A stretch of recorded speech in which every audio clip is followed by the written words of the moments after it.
Hi எல்லாருக்கும் வணக்கங்க. Welcome to Edumatics plus. நம்ம தமிழக அரசினுடைய வரலாற்று சிறப்புமிக்க திட்டம் அப்படின்னா அது வந்து காலை உணவு திட்டம் சொல்லலாம். இந்த காலை உணவு திட்டம் பற்றின ஒரு முக்கியமான இன்ஃபர்மேஷன், அதுவும் ஆட்களை வந்து இப்போது தேர்ந்தெடுக்க போகிறாங்க.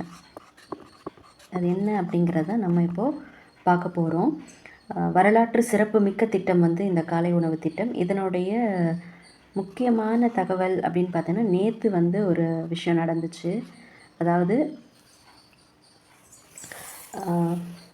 ஏற்கனவே நமக்கு நடைமுறையில் இருக்கிற நமது பள்ளிகளுக்கான காலை உணவு திட்டத்துக்கு பெருந்தலைவர் காமராஜர் காலை உணவு திட்டம் அப்படின்னு சொல்லி பெயர் மாற்றம் செய்யப்பட்டிருக்கு.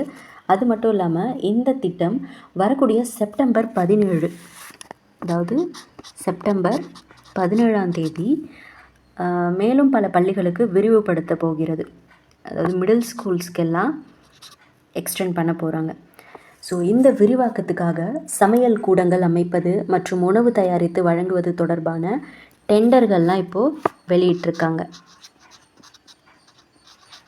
டெண்டர்கள் இப்போது வெளியிடப்பட்டிருக்கு. இது மூலமாக ஏராளமான பேருக்கு வந்து பார்த்திங்கன்னா வேலை வாய்ப்புகள் மற்றும் சமையல் ஒப்பந்தங்கள் வழங்கப்பட இருக்குது.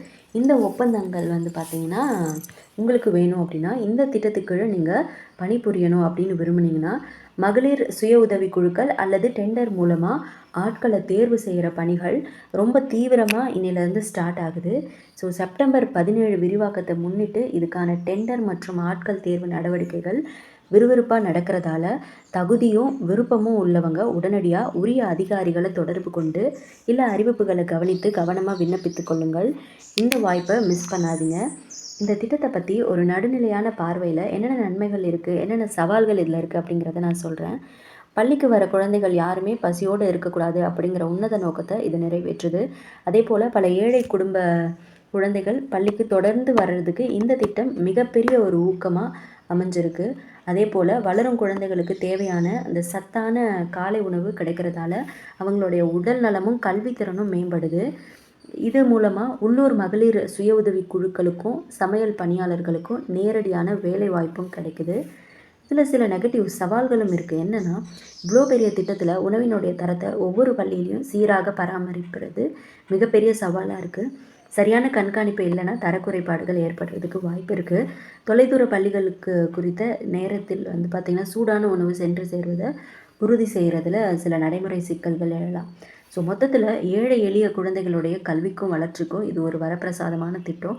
முதல்ல வந்து பிள்ளைங்க வந்து பசி இல்லாமல் படிக்கணும் அப்படின்னு நினச்சி ஒரு திட்டத்தை கொண்டு வந்தவர் காமராஜர் தான். ஸோ அதனால் காமராஜருடைய பெயரையே இந்த திட்டத்துக்கு வச்சுருக்கிறது ரொம்ப சிறப்பான ஒரு விஷயம், வரவேற்கத்தக்க ஒரு விஷயம். ஏன்னா அவர் தான் வந்து பிள்ளைங்களை வந்து பசி இல்லாமல் படிக்கணும் அப்படின்னு சொல்லி நினச்சி மதிய உணவு திட்டத்தை கொண்டு வந்திருந்தார். அதே போல் அவர் காலை உணவு திட்டத்தையும் வந்து ஆரம்பிக்கணும் அப்படின்ற எண்ணம் அவருக்குள்ளே இருந்துச்சு. ஸோ இப்போது அந்த திட்டத்தை வந்து கொண்டு வந்திருக்கிறது, அவருடைய பேரில் கொண்டு வந்திருக்கிறது ரொம்ப ரொம்ப ஹாப்பியான ஒரு விஷயம். ஸோ இந்த திட்டத்து மூலமாக பயன்பெற விரும்பணும் அப்படின்னு நினைக்கிற சமையல் பணியாளர்களோ இல்லை டெண்டர் எடுக்கிறவங்களோ கடைசி நேரத்தில் அவசரப்படாமல் இப்போவே அதுக்கான விவரங்களை எல்லாம் சேகரித்து கவனமாக அப்ளை செஞ்சுக்கோங்க. இந்த தகவல் வந்து பார்த்திங்கன்னா உங்களுக்கு ஹெல்ப்ஃபுல்லாக இருக்கும் அப்படின்னு நான் நினைக்கிறேன். உங்களுக்கு ஹெல்ப்ஃபுல்லாக இருந்துச்சு அப்படின்னா, உங்களுக்கு ஏதாவது சந்தேகம் இருந்துச்சு அப்படின்னாலும் கமெண்ட்டில் வந்து ஷேர் பண்ணுங்கள். தேங்க்யூ.